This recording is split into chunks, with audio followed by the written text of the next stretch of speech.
Cabinet ಅಂತಂದ್ರೆ ಅದು cabinet, ಅದು ಬಿಜೆಪಿ ಕಾಂಗ್ರೆಸ್ ಅಂತಿಲ್ಲ. ಸರ್ಕಾರ ಅಂತಂದ್ರೆ ಸೀಟ್ ಇದ್ದಂಗೆ.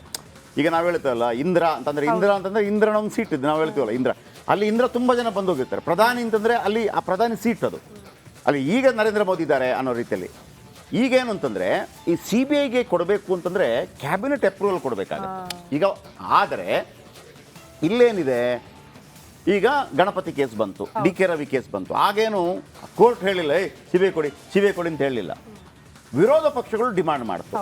ಆಗ ಸಿದ್ದರಾಮಯ್ಯನವರು ಕ್ಯಾಬಿನೆಟಲ್ಲಿ ತಗೊಂಡು CBIಗೆ ನೀವು ಏನೇ ಕೊಡೋದಿದ್ರು ಕೂಡ ಅವರಾಗಿ ಬಂದು ಕೊಡೋ ಅಂತ ಕೇಳೋಂಗಿಲ್ಲ. ರಾಜ್ಯ ಸರ್ಕಾರ ಅದಕ್ಕೆ ಕೊಡಬೇಕಾಗತ್ತೆ, ಅದಕ್ಕೆ ಇಂಟರ್ಫಿಯರ್ ಆಗಬೇಕಾಗತ್ತೆ. ಇಡಿ ಹಾಗಲ್ಲ. ಇಡಿ ನಿಮಗೆ ಎರಡು ರಾಜ್ಯಗಳ ನಡುವೆ, ಎರಡು ದೇಶಗಳ ನಡುವೆ ಹಣಕಾಸು ವ್ಯವಹಾರಗಳಾಗಿದ್ದರೆ ನೀವು ಯಾರನ್ನು ಕೇಳಬೇಕಾಗಿಲ್ಲ. ನೀನು ಯಾಕೆ ಬಂದೆ ಅಂತ ಕೇಳಂಗಿಲ್ಲ. ಹಾಗಾಗಿ ಮೂಢ ಹಗರಣದಲ್ಲಿ ಇಡಿ ಬಂತಲ್ಲ, ಯಾಕಂದ್ರೆ ಎರಡು ರಾಜ್ಯಗಳ ನಡುವೆ ಕಿರಿಕಿರಿ ಆಗಿದೆ ಅನ್ನೋ ಕಾರಣಕ್ಕಾಗಿ.